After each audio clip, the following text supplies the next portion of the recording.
lagi bersama aku di dalam podcast Suara Mahasiswa. Pada episode kali ini kita kedatangan tamu yang sangat spesial.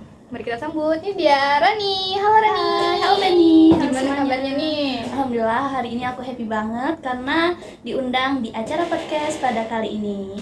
Wah, oke, pada episode kali ini boleh dong spill dulu mau ngebahas apa? Jadi di episode kali ini kita bakal bahas tentang teori dan ideologi dalam ekonomi politik global. Wah, materi yang menarik tuh teman-teman. Oke, tanpa berlama-lama, mari kita saksikan ini dia penjelasan dari Rani. Oke, langsung aja kita mulai.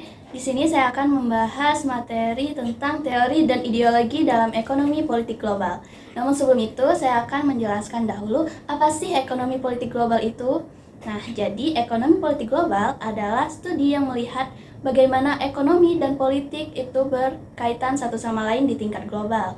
Bagaimana suatu negara, pasar, dan kekuasaan itu saling mempengaruhi satu sama lain. Contohnya seperti kebijakan ekspor-impor, investasi asing, dan bantuan-bantuan ekonomi dari negara asing. Itu semua nggak cuma keputusan ekonomi saja, namun ada sistem politik di baliknya. Oke, jadi di dalam ekonomi itu pasti ada unsur politik di dalamnya yang nggak bisa dipisahkan. Ya, benar banget. Kalau kita mau ngerti ekonomi dunia itu bagaimana, kita juga harus tahu siapa yang punya kuasa dan siapa yang di baliknya. Oke, itu materi yang menarik. Tapi aku penasaran nih, katanya ada 2 ideologi ya di dalam ekonomi politik global itu. Ya, ada 2 ideologi besar yang menjadi landasan dalam ekonomi politik global, yaitu kapitalisme dan sosialisme. Nah, kapitalisme ini menekankan kebebasan individu, kepemilikan pribadi, dan pasar bebas. Yang dimana pemikir utamanya yaitu Adam Smith pada buku The Wealth of Nations pada tahun 1776. Menurut Adam Smith, jika suatu pasar dibiarkan tanpa campur tangan suatu negara, maka sistem ekonomi pasar itu bakal berjalan lebih lancar, atau yang biasa disebut dengan invisible hand.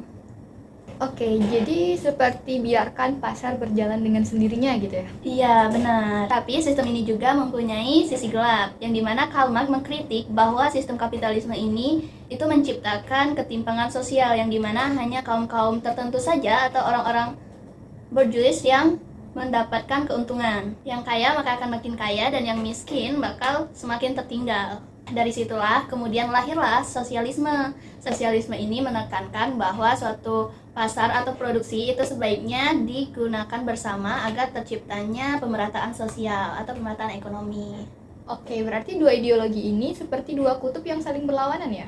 Iya, betul banget Penny. Jadi kapitalisme ini berfokus pada kebebasan individu, sedangkan sosialisme ini berfokus pada keadilan sosial. Nah, dari 2 ideologi inilah yang kemudian berkembang menjadi teori-teori besar dalam ekonomi politik global. Pertama ada merkantilisme, yang kedua ada liberalisme, dan yang ketiga ada marxisme. Oke, berarti kita bahas satu persatu ya. Mulai dari merkantilisme. Oke, jadi merkantilisme itu adalah teori tertua yang muncul sekitar abad ke-16 hingga ke-18. Teori ini menjelaskan bahwa ekonomi itu dipakai untuk memperkuat suatu negara, yang dimana suatu negara akan menjadi kuat jika kegiatan ekspornya lebih besar namun impornya lebih kecil. Jadi teori ini tuh berfokus pada memperbanyak kekayaan suatu negara. Yang kedua itu ada teori liberalisme. Teori liberalisme ini muncul sebagai kritik terhadap sistem merkantilisme. Adam Smith mengatakan, apabila suatu pasar dibiarkan bebas, maka akan muncul keseimbangan alami atau yang kita sebut tadi sebagai invisible hand. Liberalisme menekankan kerjasama antar negara dan perdagangan bebas. Makanya setelah Perang Dunia Kedua, banyak lahir organisasi-organisasi atau lembaga seperti IMF, WTO, dan Bank Dunia. Teori yang ketiga itu ada teori Marxisme. Marxisme ini muncul sebagai bentuk kritik terhadap sistem kapitalisme. Di sini Karl Marx bilang, kalau ekonomi dunia dikuasai oleh segelintir kelas pengusaha yang mengeksploitasi kelas pekerja. Lalu Immanuel Wallerstein mengembangkan konsep core, semi-periphery, dan periphery, yang dimana ini menjelaskan bahwa dunia terbagi menjadi 3 lapisan. Core itu negara maju, contohnya seperti Amerika Serikat, Jerman, dan Jepang. Selanjutnya, semi-periphery itu negara berkembang, seperti Tiongkok, Brazil, dan periphery itu negara miskin atau negara pemasok bahan mentah seperti Indonesia dan negara-negara di Afrika. Oke, berarti sistem globalnya kayak rantai ya, yang dimana yang kaya semakin kaya, yang miskin semakin miskin gitu. Nah, betul banget. Contohnya itu bisa kita bayangkan pada produksi iPhone yang dimana didesain oleh negara Amerika Serikat, kemudian dirakit di Tiongkok, lalu bahan bakunya itu berasal dari Afrika. Nah, yang di atas seperti Amerika Serikat itu bakal dapat keuntungan besar. Lalu yang di bawah seperti negara di Afrika, yaitu pemasok bahan mentah tadi, itu justru mendapat bagian kecil. Makanya sistem global ini tuh dianggap penuh ketimpangan. Wah, pembahasannya keren banget nih. Oke, sebelum ditutup nih ya teman-teman, boleh dong Rani kasih kesimpulannya dari materi-materi yang sudah dijelaskan tadi.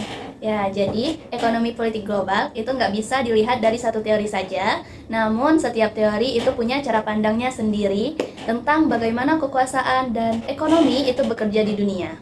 Nah, kalau kita lihat sekarang, dunia kita itu menggabungkan dari ketiga teorinya, yang dimana adanya persaingan seperti merkantilisme, kemudian adanya kerjasama seperti liberalisme, namun ada juga ketimpangan seperti yang dikritik oleh Marxisme. Oke, berarti pada akhirnya belajar ekonomi politik global itu bukan cuma perkara ekonomi doang ya? Ya, tapi juga tentang siapa yang berkuasa, siapa yang diuntungkan, dan siapa yang dirugikan dalam sistem global pada saat ini. Wih, keren banget nih Rani. Terima kasih banyak ya udah berbagi ilmu yang sangat bermanfaat. Baik teman-teman, materinya kita cukupkan sampai di sini. Sampai jumpa di podcast selanjutnya.